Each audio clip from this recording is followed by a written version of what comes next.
Today, a heart attack is going to save lives. Okay, so that might be a stretch, but I hope not. There are so many of us that live with financial fears every day. Fear about if we have enough income to survive in this world today, fear about if we have enough saved when something unexpected happens in our lives, fear about if we will ever be able to retire. All of these fears can create high levels of stress and anxiety in our lives, and as we know, high levels of stress and anxiety can cause significant health problems even in the healthiest of us. In May 2023, I had an unexpected heart attack at the age of 48, along with dealing with some other odd health issues. After a 25-year career in banking, I decided to leave my position as Chief Credit Officer, primarily to spend time rehabbing and figuring out why I had a heart attack at such a young age. But just as important, I finally surrendered to God's prompting to focus on developing the financial program I had been following for several years, but felt I was too busy to actually formalize and share it. It was because I had been following the plan I detail here that I was actually able to take some time away from having a job with an income and still cover all of our everyday living expenses from our umbrella fund. I had no concerns in making that decision as I had kissed my financial fears goodbye. It took several years and focused effort to get there, but had our family not followed this plan, there is no way I could have been able to walk away to spend time with my amazing family and work on getting healthy. I want this for you too. I want to help you get rid of all of your anxiety and fears about money. Welcome to Kiss Your Financial Fears Goodbye. Let's get started. K. Keys to a strong foundation. Here, we are going to discuss the primary components of what it takes to set yourself up on a firm financial foundation. I. Incinerate your debt. Here, we are going to discuss getting you debt free and keeping you that way. The first S. Save, save, save. Here, we are going to discuss the many items you are going to be able to save for once your debt has been torched. The second S. Share the wealth. Here, we are going to discuss how you get to make the impact you have always dreamed of.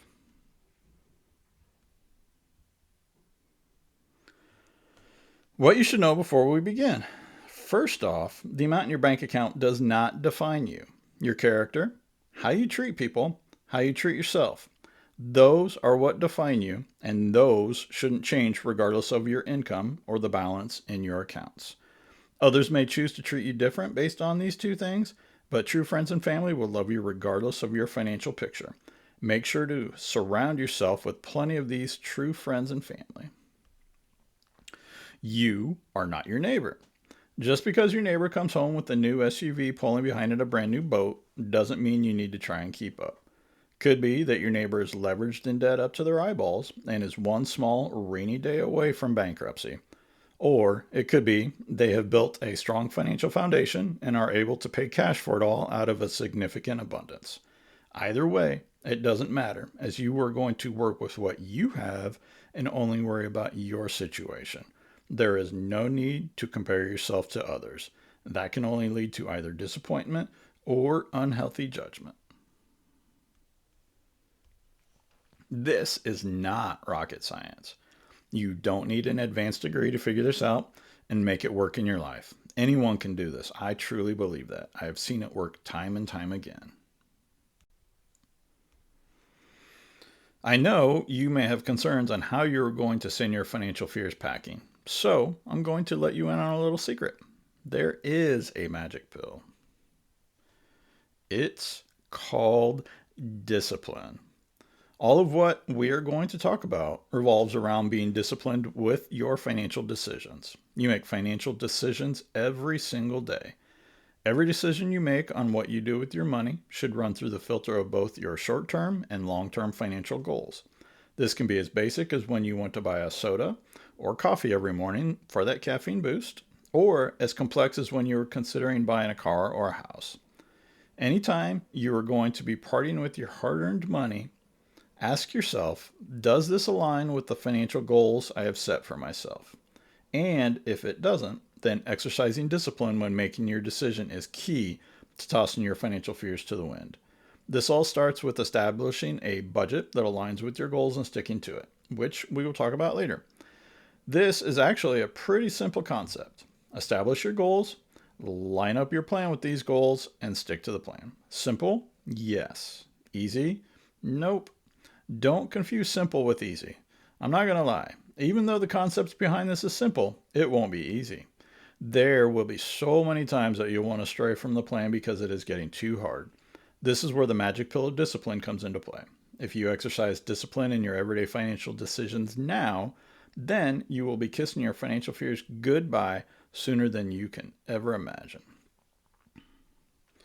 No discipline seems pleasant at the time, but painful. Later on, however, it produces a harvest of righteousness and peace for those who have been trained by it. Discipline today brings peace tomorrow. Let's get started on the path to kissing your financial fears goodbye. Keys to a strong foundation. Therefore, everyone who hears these words of mine and puts them into practice is like a wise man who built his house on the rock. The rain came down, the streams rose, and the winds blew and beat against that house, yet it did not fall, because it had its foundation on the rock. If you ask an architect or builder for the most important piece to a successful major building project, most will answer a strong foundation. If the foundation doesn't have a well thought out plan, or if it isn't executed according to that plan, the structure is eventually destined to crumble down. Even the buildings that look absolutely amazing from the outside will tumble if they aren't built on a proper foundation. So, we're going to start with the keys to a strong foundation. As with different building projects, foundation plans and specs vary from project to project based on size and use, but the core principles for the plan are consistent. The same can be said when building a strong foundation for financial success. Plans will vary from person to person given differing situations, but the core principles are consistent. Each of the keys we talk about are integral to a strong financial foundation, but how you carry these out can vary from person to person. And as with a building project, you can have the best foundation plan ever, but if it isn't executed according to the plan, the building will not stand. As you make your financial goals and establish the plan, it is imperative that you execute according to your plan. Don't go it alone. A few statistics. SunTrust Bank did a study back in 2014. 35% of the respondents that were experiencing relationship stress said money was the primary cause for the friction. Annoying habits, interestingly enough, came in second at 25%. For the respondents that were between the ages of 44 to 54, those experiencing stress due to money jumped to 44%.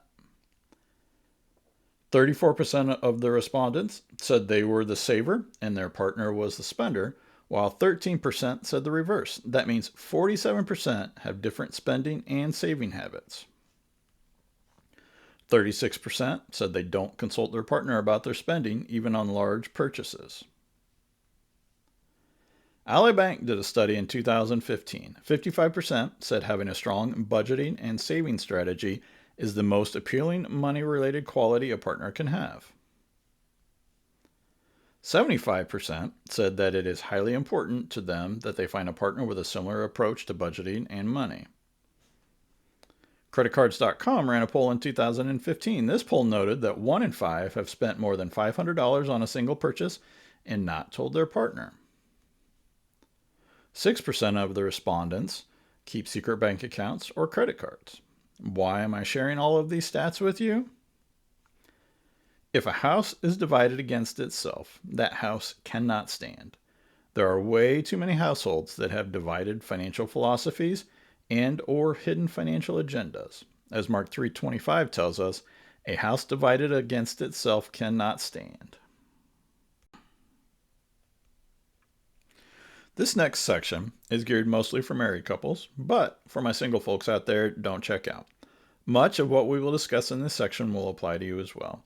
And for the items that are specific for married couples, tuck this in your back pocket for if and when you decide it's time to spend the rest of your life with someone. There will be plenty of other stress in your life once you are married. You don't want money issues to be a further stressor. Getting on the same page with your spouse may be the single most important takeaway from this program. Let me repeat that. Getting on the same page with your spouse may be the single most important takeaway from this program. Did everyone catch that? Remember, if a house is divided against itself, that house cannot stand. Don't let communication issues about money be the reason your house cannot stand. Align your financial goals. The two of you need to discuss what your goals are, not just with immediate needs, but for your future together. What are your dreams? What are your plans for starting a family or adding to your family? What do things look like as you look into the future 5 years, 15 years, 30 years?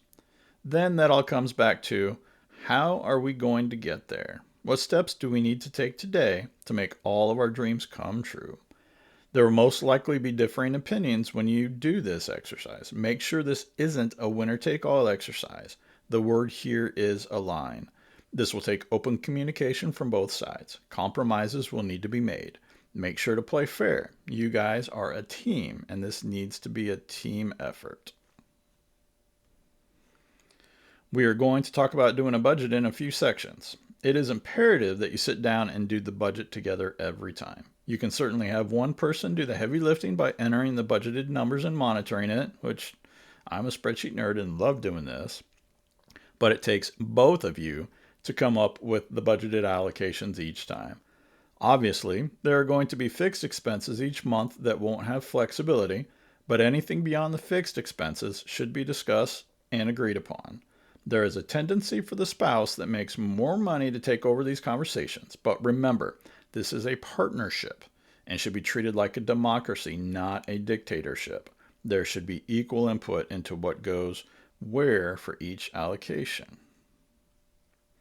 There should be no financial infidelity. What is financial infidelity, you ask? Infidelity is typically associated with physically cheating on your spouse with another person. But did you know there can be another form of infidelity? It's called financial infidelity, and it can create similar damage. Financial infidelity arises anytime you are financially unfaithful to your spouse through deception. This includes anytime a spouse purposely hides financial activity, including secret bank accounts or credit cards, outside debts, purchases, gambling, etc. Once you have taken the step to exchange vows, there should be no financial secrets. Everything you have financially should be on the table for both spouses to view at any time. The damage financial infidelity can create may be irreparable, so it's best to just never do it. You should revisit your financial goals often. Life changes happen, and when they do, it may cause you to rethink your financial goals. You should do this at least annually. Setting it up to do the review at tax time each year will help keep you on schedule. You should do it more often if life change dictates. Typically, in marriages, you have one person that handles most, if not all, of the financial bookkeeping and administration. That can work great unless something happens to the one handling all of it. The last thing either of you want to be worrying about in an unfortunate accident or untimely health emergency is, how is the other spouse going to take care of the family and household if the administrative house no longer can? I can speak from experience on this. After having some miscellaneous health issues over a couple of years, I decided to pencil out what bills I pay each month and when, what accounts we have and where, life insurance, etc. And I stuck it in a folder that is buried with other folders and didn't tell my wife about it. I thought it was great that I wrote things out for her, but also thought having the discussion with her would be too morbid, so I didn't. Fast forward to a Friday night in the emergency room where I was on a cart at 48 years old, getting ready to be wheeled back to the cath lab because of a heart attack, and told that I may not make it off the table. Instead of spending the 2 minutes I had before being wheeled away telling my wife how much I loved her and how she was my everything, I was worried about rattling off as much as I could about where everything was for her to manage the household if I didn't come back. Take steps now to avoid putting yourself in that situation. Put together a just-in-case file. As with everything else, do this together and make sure you put it in an easily accessible location where both of you know where it is. This should include where all of your accounts are, including retirement accounts, investment accounts, etc. Bills you pay, including how often and how you pay them, especially now since many are paid online or through auto debit directly from your account. Locations of important documents, such as wills, life insurance, vehicle titles, etc. Make sure to review this file fairly often to make sure it stays current. Now for the singles out there. Just as we discussed with the married couples, you want to set your financial goals, determine a plan, and revisit them often. The difference here is it's just you. When that's the case, it's way easier to cheat on the plan, which can jeopardize your short-term and long-term goals. Because of this, you should get an accountability partner. The accountability partner you choose should be someone you trust. You will be sharing a lot of personal details, and you need to be able to trust this person with those. This person you choose should be someone you can relate with. If they are in a significantly different stage of life, it may be difficult for them to relate to you and your situation. Someone that is in a later stage of life and has been through a lot of what you may go through and is in a sound financial position can make great mentors for you, but having them as an accountability partner can make relating difficult. You'll want someone that isn't afraid to speak the truth. Having an accountability partner that isn't holding you accountable when you are cheating on your plan will get you nowhere. You might as well not have one if that's the case. But you also don't want just a drill sergeant that only barks at you and demeans you. Find someone that will speak the truth with some grace and kindness and is truly looking out for your best interest. If you have someone in your life you plan to marry, be accountability partners for each other. This is a great way to learn each other's financial philosophies and habits prior to combining finances. Although you will be accountability partners for each other, you shouldn't combine accounts, purchase assets jointly, or take on debt jointly at this point. If for whatever reason you don't end up getting married, it can get very messy to unwind those if they are in both names. Next, we are going to talk about the Foundational Umbrella Fund. The rain came down, the streams rose, and the wind blew and beat against that house, and it fell with a great crash. It's not a matter of if it's going to rain in your life, it's a matter of when and how much. Cars break down, people get sick, layoffs happen. Everyone has rainy days. When it does rain in your life, how do you handle it? Having an umbrella fund can be used to deflect the effects of the rain. Knowing you can stand under your umbrella when it does rain is a big step towards kissing your financial fears goodbye. What we are talking about here is just the beginning of the umbrella fund. We will work on the full umbrella fund once your debt has been incinerated. The amount to have in your foundational umbrella fund will vary from situation to situation. A good rule of thumb is to get the balance in your foundational umbrella fund to $1,000. This isn't going to cover too many rainy days, but it's a good start. The amount you keep in your foundational umbrella fund could be less if you rent versus own your home, you are single versus being married with kids, etc. The minimum you should get to is $500 for the time being.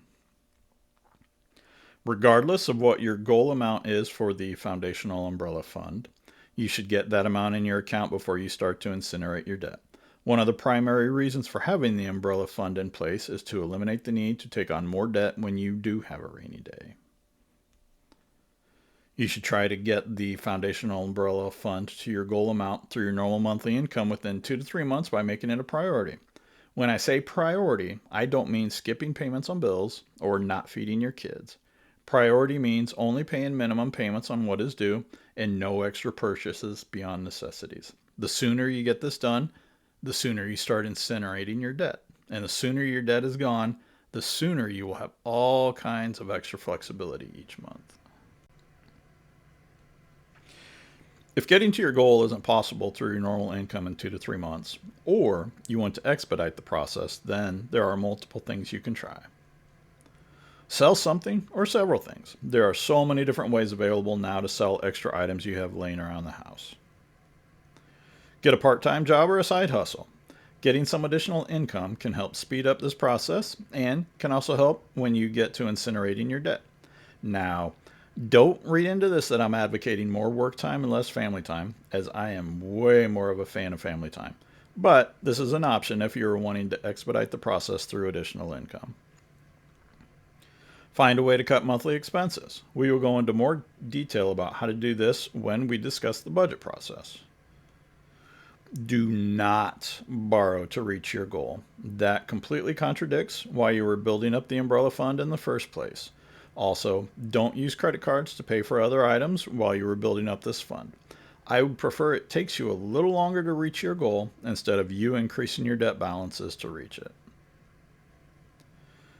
This should be put into an account and be set aside from your primary checking account. You are setting this up solely for emergencies and shouldn't be commingled with your everyday account. Try to earn some interest on the account, but don't set it up an account where you may incur a fee. Also, make sure it's in a liquid account so you will have quick access to the funds when you need them. If you do have a rainy day, don't be afraid to use this fund. That's what it's there for. A lot of people struggle in parting with cash once they have it saved up. You are saving it up in this fund specifically for your rainy days. Use it. When you do use it, make sure to replenish it as quick as you can. Another rainy day could be coming soon. We are now going to move into talking about the budget. Suppose one of you wants to build a tower. Won't you first sit down and estimate the cost to see if you have enough money to complete it? The plans of the diligent lead to profit as surely as haste leads to poverty. First off, budget is not a four-letter word.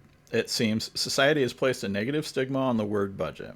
When most people hear the words, I'm on a budget, they automatically translate that to I'm broke, living on cereal and bologna, and entertaining myself by watching the grass grow. In actuality, it should be translated to I am being responsible with my financial resources. It's funny that most of the time, those that are on a budget are the ones winning with their money, and those that don't use a budget are the ones that are broke.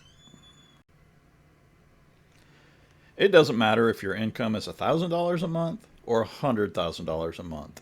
Doing a budget is a major key to a strong financial foundation. There is a saying that goes, it's not about how much you make, but how much you spend. I have seen doctors that make millions of dollars live paycheck to paycheck because of how much they spend. Getting a plan in place on where you are going to use your income before you spend it can help so you don't come up short each month, and hopefully have access to use for debt reduction, saving, and wealth building. You should create a new budget each month, and again, if you are married, it should be done together. While the basis for your budget will mostly be the same, different months can have different scenarios, including varying expenses when there are events such as holidays or birthdays. There is also potential for varying income amounts depending upon your income sources. Track your actual spending to your budgeted spending. Just creating a budget does nothing without following it. I'm sure most of you have seen the cup game or a variation of it. It's a simple game. Pick the cup where the ball is and you win. Where's the ball? Follow the ball. Follow the ball. Where's the ball? All right. We think it's under number 3? Sorry, it's not there. In the game I just did, there's no way you could win other than guessing and hoping. Why? There was no way to track the ball because you had no idea where it started and no idea where it was going. That's the same premise with your money. Without a budget, you have no idea where you were starting, and as time progresses, you're just guessing where it is all going and hoping there's enough when the cups stop moving. Now, if we were to put the ball in where you could see it under cup number 1. And with the budget, you know exactly where you're starting. And you're able to track exactly where it's going. There's no guessing and no hoping. All right. And so we are under number 1. And with that, you will win every time.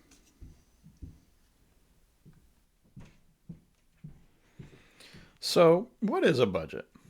A budget is projecting what you expect for income that month and planning how you're going to use each dollar of that income. The format of your budget can be up to you. This can range from simple spreadsheets to phone apps to sophisticated computer software. There are a lot of great options available. Really doesn't matter what format you use as long as it works for you and you stick with it. Here is a sample format that I use each month. It is a basic spreadsheet that we have used for several years. As you are heading into the month, you will fill out the budget column with expected income and allocations for how you are going to use the income. For this to work, you need to allocate every dollar of income. The income less expenses in the budget column will total 0. These are basic expense categories. Each person will utilize different categories based on your situation. As mentioned, you will allocate every dollar of projected income. Some line items will be a part of your monthly budget, but won't actually be dispersed in that specific month. These can include bills that are paid quarterly, semi-annual, and annually, such as insurance premiums, property tax payments, or vehicle licensing.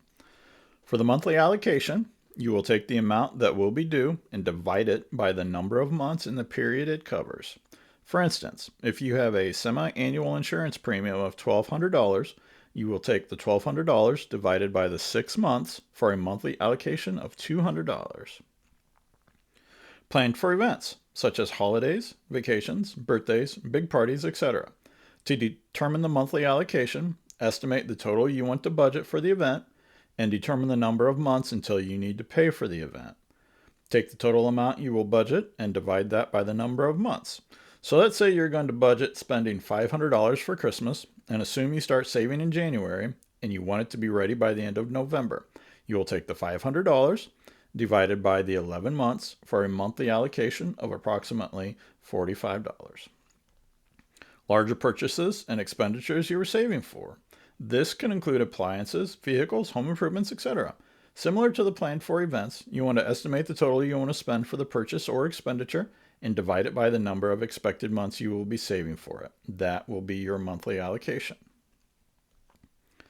For some of your line items, you can sweep any remaining funds at the end of the month into a savings account for future use, such as clothing, pets, home maintenance, and car maintenance.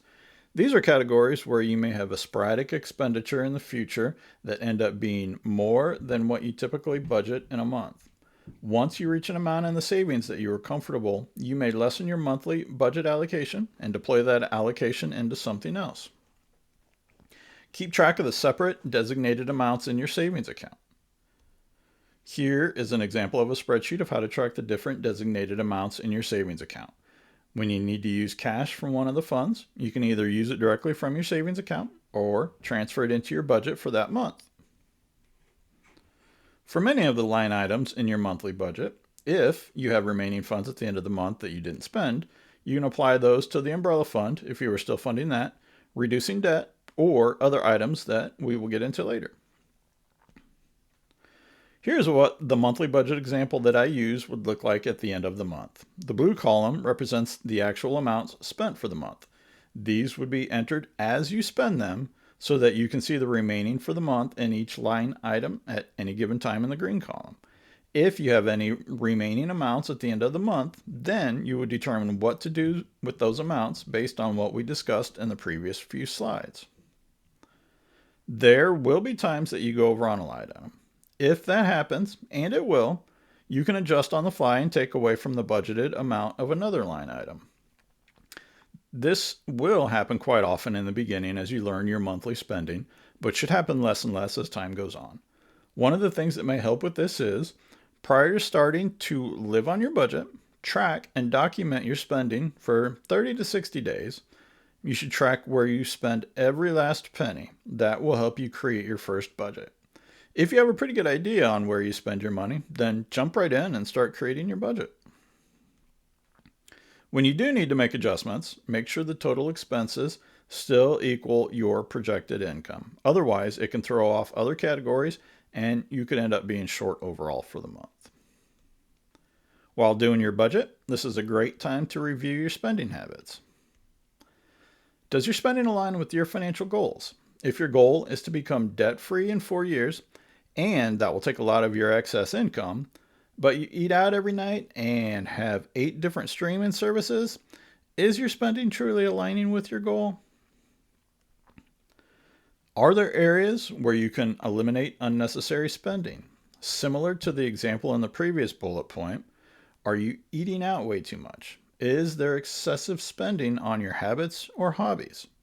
Take a look at how much you spend on non essential items and see if there are ways to cut back on it. If something is necessary, such as the essential items, are there lower cost alternatives? Do your research and shop around. There can be places that offer lower prices, or there could be lower cost replacements that can be used. Keep in mind, though, that for some items, lower cost could equal much lower quality, and you may be replacing them sooner than if you would have paid the slightly higher price. Again, do your research. It can save you a lot of money in the long run. Watch for sales and deals, but don't buy something you don't need just because it's on sale. Take advantage of sales and deals on things you would regularly buy, but don't let the clearance tag coax you into buying something just because it has an enticing price. Next, in the keys to a strong foundation, protect what you have. In this section, we're going to talk about how to protect the assets you have. Too many things can go sideways in life, and without the proper protection for your assets, they can disappear. Or wealth lost through some misfortune, so that when they have children, there is nothing left for them to inherit. You should use a financial institution. Many of the products and services that are offered by banks and credit unions are very similar, but you should still do your research. There are some really good ones out there. Find the one that you're comfortable with, both with the products and services they offer and also how they treat you.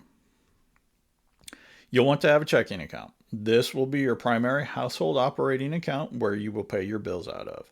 There are several different types of checking accounts with differing requirements. See if you can find that one that will pay some interest, but make sure to avoid high fees. There are a lot of free checking accounts out there. With your checking account, make sure to record all of your transactions and balance the account. The worst thing you can do is not pay attention to your account and have overdrafts. Overdrafts typically carry high costs to you that can be avoided. You will also want a savings account to park your umbrella fund and the other saving categories we talked about earlier. As with the checking account, there are different types of savings accounts you can get. Find one that pays the highest amount of interest without having to pay a fee. Many have minimum balance requirements that determine if there will be a fee. Make sure you don't get put into one where you could breach the balance requirement if you have to use the funds in your savings. The fee could wipe out any growth you get from the interest income. You will also want to make sure it is a liquid account, meaning you can get to the money when you need it. Most financial institutions offer many other services that can be beneficial in your financial journey. Take the time to to know your financial institution and how they can help. Insurance. A lot of people hate the thought of paying for insurance, but having insurance on the important assets in your life help transfer the risk from you to the insurance company. You are protecting yourself from having significant replacement costs if something happens to those assets. Car insurance. Liability coverage is required in most states. If you have a loan on your car, full coverage is also required. Liability coverage pays only for damage that you cause to others' property. It doesn't protect damage to your car. Even if you don't have a loan, you should consider full coverage. I've heard many say I can't afford full coverage on my car, but if a tree falls on your car, can you afford to replace it? Homeowners insurance for those that own their home. Make sure you understand your coverage, including your replacement value, and if you need to have specific riders to your policy for coverage of specific items. It's worthwhile to review your policy annually to make sure your coverage is keeping up with any changes to your property and the replacement value. Renter's insurance for those that rent. Make sure you understand your coverage, including if you need to have specific riders to your policy for coverage of specific items. Medical insurance. This includes health, dental, and vision. Medical costs can be significant, especially if something major happens. According to an article from CNBC in 2019, about 67% of bankruptcies cite medical debt as the primary contributor.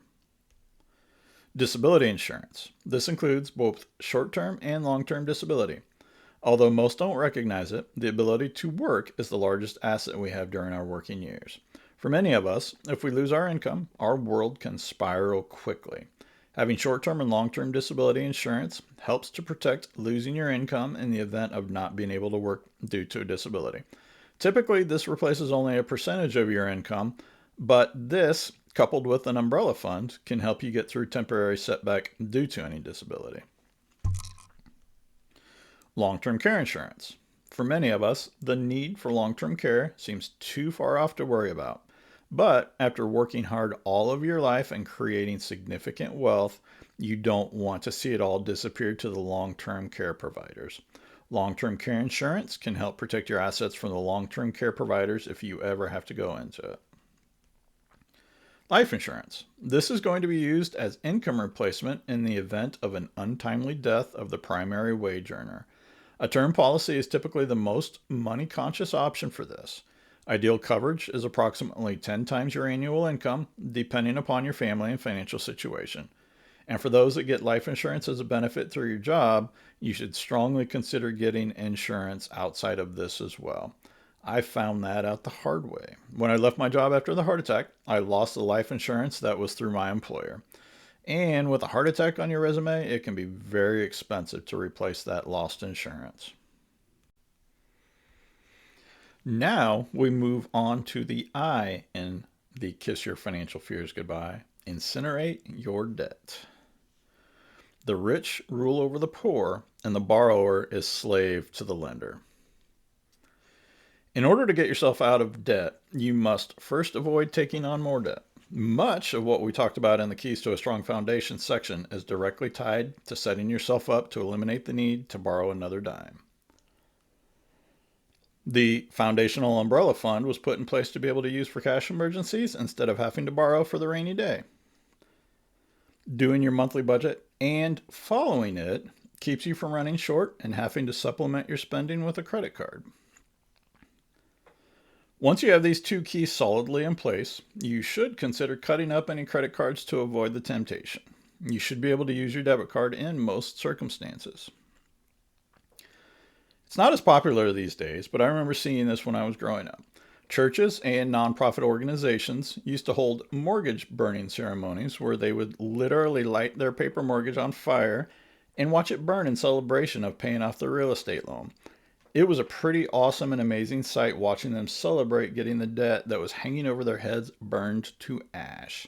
This is the same premise behind how we're going to tackle becoming debt-free. Once you have your foundational umbrella fund in place, it's time to focus your efforts on paying off your debt as quickly as possible.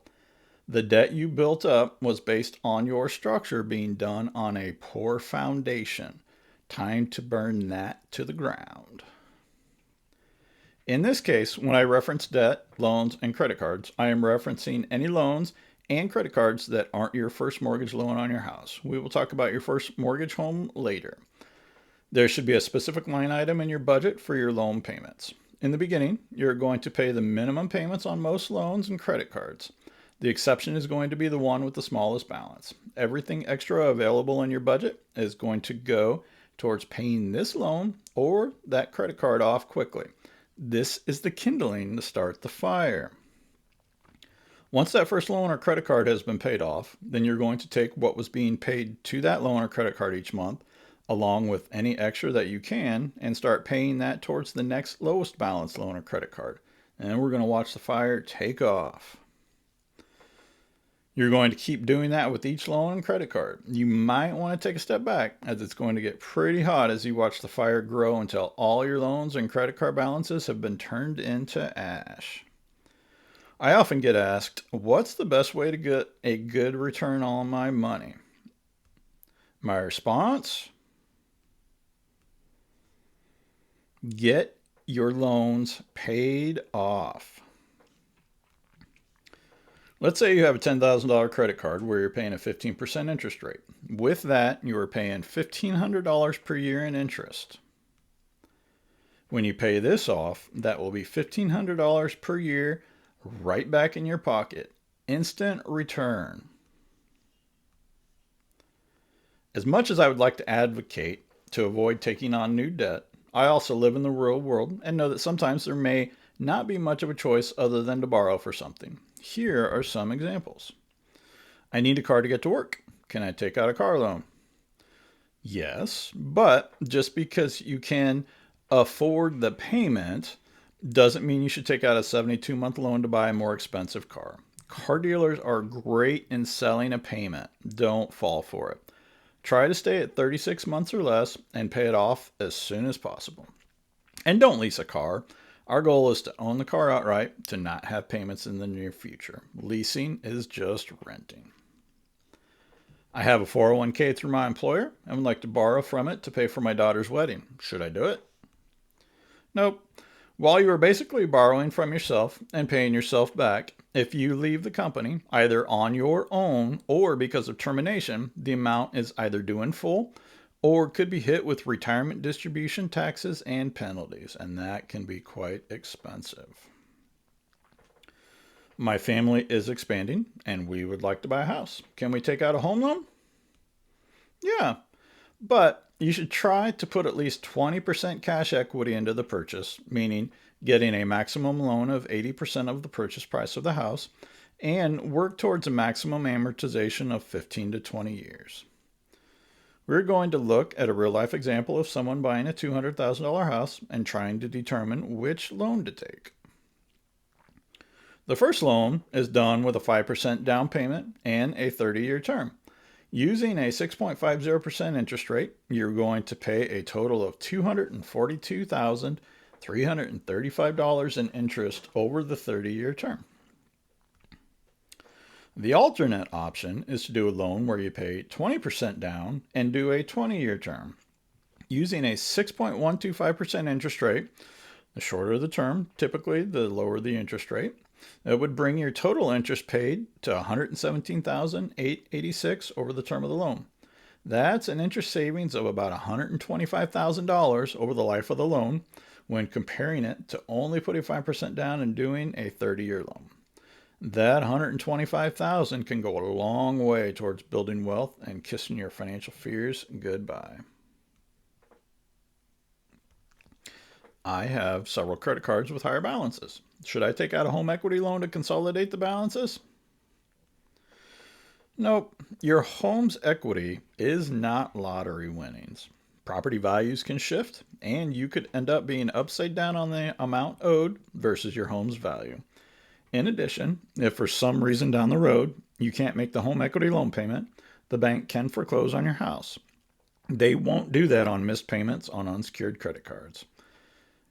As we wrap up this section, there are two things to ask yourself as you consider taking on new debt.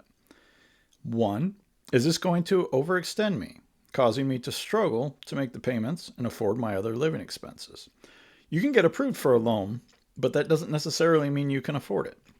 And two, I know I can easily handle the extra debt load now, but what happens if there's a decline in my income, such as loss of job, a cutback in hours, or have to be off because of an illness or accident? Can I still handle it then?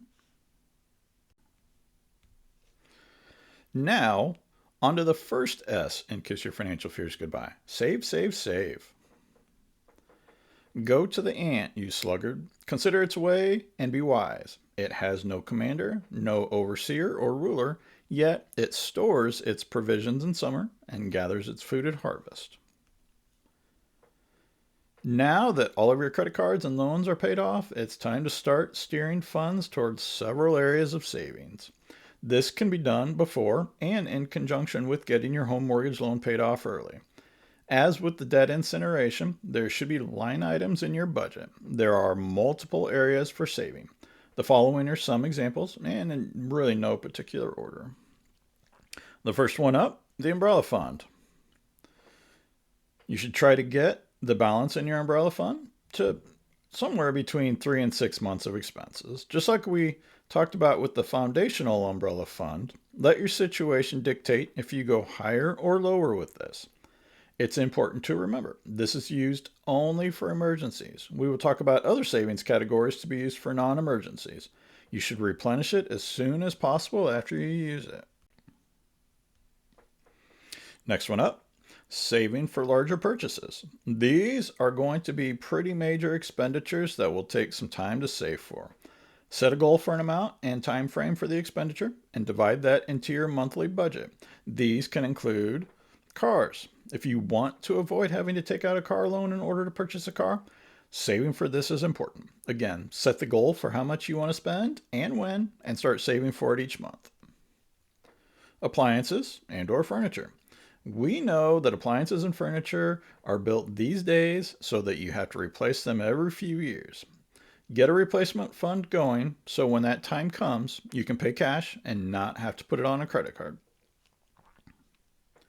Down payment on a house if you intend to buy one, or home improvements if you already own one. If you never intend to buy a house, neither of these will apply to you, but if you own a house, having a home improvement fund can open up a lot of flexibility for you when it comes time for a home makeover. Holidays and vacations. As you plan for annual Thanksgiving gatherings, the Christmas season, or taking a vacation, you can save for it through monthly allocations ahead of time and no longer fear how you're going to pay for it each year. You should try and save this way for anything else where the cost exceeds what can be budgeted for in 1 month. Next is saving for retirement. There is no way to know what Social Security is going to be like when any of us retire, so it is imperative that you take control of your own future. You should work towards investing 15% of your income into retirement accounts, such as 401ks, 403bs, or IRAs, depending upon where you work. You may want to visit with a financial advisor or your accountant on how best to structure your retirement planning. If you work at an organization where your employer matches contributions into your retirement account, make sure to put enough in to get the full match. That is free money that can go a long way in reaching your retirement goals. Next up is saving for college. This can be for yourself, your children, your grandchildren. There are multiple avenues for saving for college, including tax-deferred and tax-free options. Saving for college for your children and/or grandchildren can be an amazing gift from you to them if you are able. However, it's not a given right of theirs that you will pay for their college. Do not put saving for college for your children or grandchildren over meeting your other financial goals. If it works in your plan, that's great, but don't sacrifice your financial position when there are so many other options for them to pay for college if they choose to go. Now, on to wealth building. This is investing done outside of your retirement account savings. Invest to your risk tolerance, and you should only invest in what you understand. There are a lot of confusing and speculative investments that are difficult to make heads or tails on how you might make money. Steer clear of those. While not risk-free, mutual funds with strong track records tend to have less volatility than individual stocks and can still provide good returns. It makes sense to get a trusted financial advisor to help you reach your investment goals. Now, let's bring some of what we have learned to light. Let's say at 30 years of age, you worked hard to pay off your car, but decide the perfectly good car you have isn't good enough anymore, and you go out and buy a new car at the average new car price of $45,000 and finance it all at the average new car loan interest rate of 7% over a term of 72 months. With that, your monthly loan payments would be $767, and after 72 months of payments, you would have paid a total of $55,224, including $10,224 in interest payments. Or, let's say at 30 years of age, you are in the same situation, but you determine the car you have is perfectly fine and you don't need a new one. So you take the amount you would have made in loan payments and instead invest that each month for 72 months into a mutual fund that averages a 5% annual growth. In this scenario, at the end of the 6 years, you would have an investment balance of about $66,000. This equates to earning a gain of about $11,000. This compares to paying the $10,000 in interest if you would have taken on the loan to buy the new car and then also having a car valued at way less than what you paid for it. The $21,000 swing in investing over borrowing is nice, but here's where the real fun begins.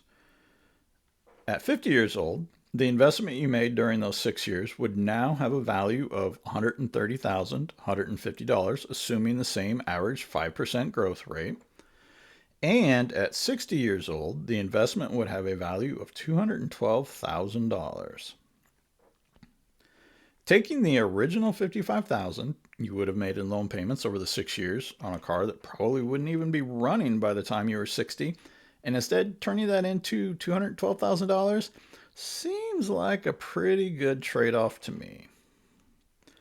Starting early with investing and staying consistent, either through your retirement accounts or through wealth building, can provide some amazing results.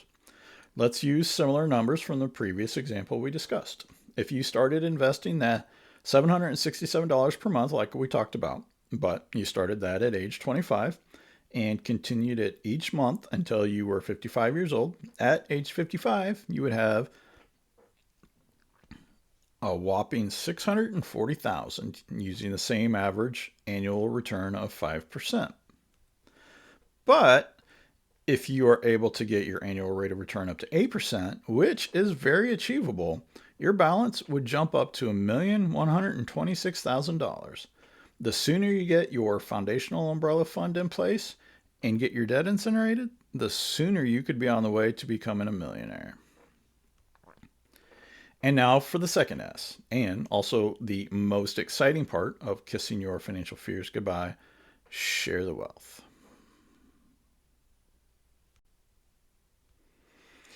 Each of you should give what you have decided in your heart to give, not reluctantly or under compulsion, for God loves a cheerful giver. A major benefit of having kissed your financial fears goodbye is knowing you have the freedom and ability to give as your heart guides you. When the weight from the chains of debt are gone and you have the umbrella to protect from rainy days, you can confidently and cheerfully give to where your passions are to make the impact you have always dreamed of. One final word of advice from 1 Timothy: for the love of money is a root of all kinds of evil. Some people, eager for money, have wandered from the faith and pierced themselves with many griefs. And also from Proverbs: the greedy bring ruin to their households. Once you reach the point of having excess, having all of that extra money is great, but how you got there and what you do with it is what matters. Money isn't evil, never has been. But having a love and obsession for money can cause all kinds of problems in your life. Don't let your journey in making money and building wealth cause you to have regrets and missing out on what's most important: time with your family and your life with God. Find that balance. There are 2 adages I want you to remember. Number 1, no amount of money ever bought a second of time. And number 2, what good is it to gain the whole world but lose your soul? I'll repeat those. No amount of money ever bought a second of time. And what good is it to gain the whole world but lose your soul? Words to live by.